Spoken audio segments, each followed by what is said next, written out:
Olá! Hoje a gente vai mergulhar de cabeça em um assunto fascinante.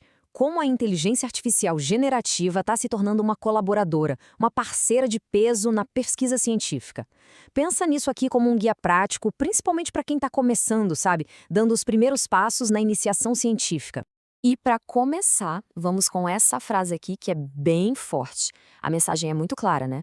Dominar essas novas ferramentas não é uma opção, é na verdade o que vai definir a liderança na ciência daqui para frente. A questão não é se a gente vai usar IA, mas como a gente vai dominar essa tecnologia. O que esse slide mostra é, assim, a dimensão da mudança. Aquilo que antes levava semanas, um trabalho super meticuloso só para conseguir esboçar um projeto, hoje pode ser estruturado e bem estruturado em questão de horas. Isso não é só uma melhoria, é uma mudança de paradigma na velocidade da descoberta. Olha, nós estamos vivendo um momento que é um verdadeiro ponto de virada histórico. A IA generativa não é só mais uma ferramenta, é um paradigma intelectual totalmente novo. É como ter um orientador virtual, sabe? Um que nunca se cansa, disponível 24 horas por dia, 7 dias por semana, pronto para discutir, para refinar e expandir as ideias. Ok, esse aqui é o nosso roteiro.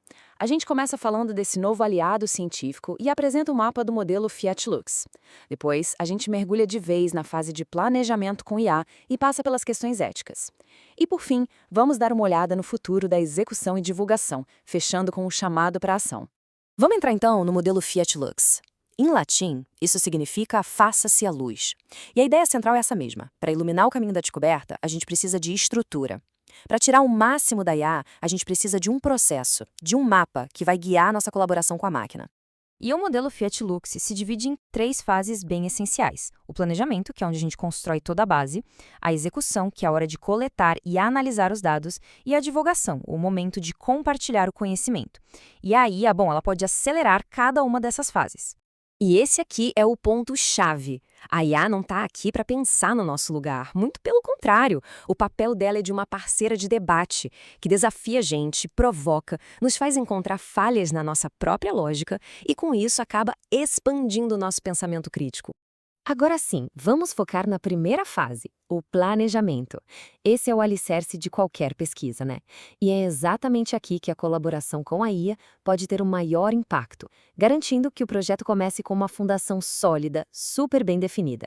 A colaboração aqui é, nossa, impressionante. Vai desde aquela faísca inicial, a pergunta de pesquisa, passa pelo desenvolvimento da hipótese, do objetivo, pela redação do resumo, até a sugestão de métodos, a revisão da literatura e a criação dos instrumentos de coleta. É um verdadeiro acelerador intelectual em cada uma dessas etapas. E aqui está a primeira ação concreta e, olha, muito poderosa. A IA pode ajudar a criar estratégias de busca sofisticadíssimas, já adaptadas para as regras para a sintaxe de cada base de dados acadêmica. Isso economiza um tempo que não está escrito e aumenta demais a precisão da revisão de literatura. Seguindo em frente, a gente chega num tópico que não dá para ignorar, a parte de ética e regulação. Essa parte, que muitas vezes é vista como burocrática, também pode ser otimizada com a ajuda da IA, garantindo que a pesquisa seja feita com total responsabilidade. Mas antes de continuar, vamos definir rapidinho um termo-chave, o TCLE. É o termo de consentimento livre e esclarecido, um documento essencial para qualquer pesquisa com seres humanos, tá? É ele que garante que os participantes entendam tudo sobre o estudo antes de decidirem participar. E aqui temos a nossa segunda ação-chave. A IA pode ajudar a gente a adaptar a linguagem do TCLE para públicos diferentes, a criar o TCL para menores de idade, a avaliar riscos e benefícios, a garantir que tudo esteja de acordo com os editais e, o que é crucial, a guiar no preenchimento da Plataforma Brasil, que é o Sistema Nacional para registrar pesquisas com seres humanos. Agora, vamos olhar um pouco para frente, para os próximos passos. Embora o nosso foco tenha sido o planejamento, as fases de execução e divulgação do modelo Fiat Lux também estão sendo transformadas, abrindo novos caminhos para a colaboração entre quem pesquisa e a IA. Mesmo que muitas ferramentas para essas fases ainda estejam surgindo, sabe? O princípio da colaboração é o mesmo. Imagina só a IA ajudando a analisar um volume gigantesco de dados, encontrando padrões que a gente nem notaria.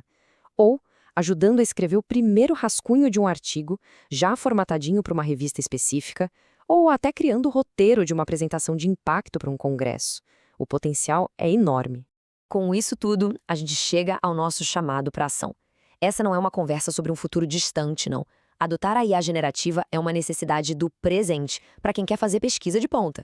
O futuro, na verdade, já começou. E essa frase resume tudo de forma brilhante. O verdadeiro avanço, os grandes saltos de descoberta, não virão da IA sozinha, nem do pesquisador trabalhando isolado. Virão da sinergia, do diálogo, da colaboração criativa entre a inteligência humana e a artificial. Então, como começar? A resposta é bem simples e direta.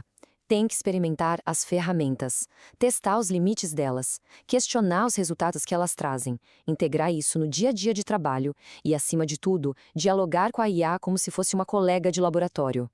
Para a gente fechar, fica aqui uma reflexão final. A qualidade dessa colaboração não depende tanto da resposta da máquina, mas sim da profundidade da pergunta que o pesquisador consegue formular. Então, a questão que fica no ar é: qual vai ser a primeira pergunta a ser feita para esse novo orientador virtual?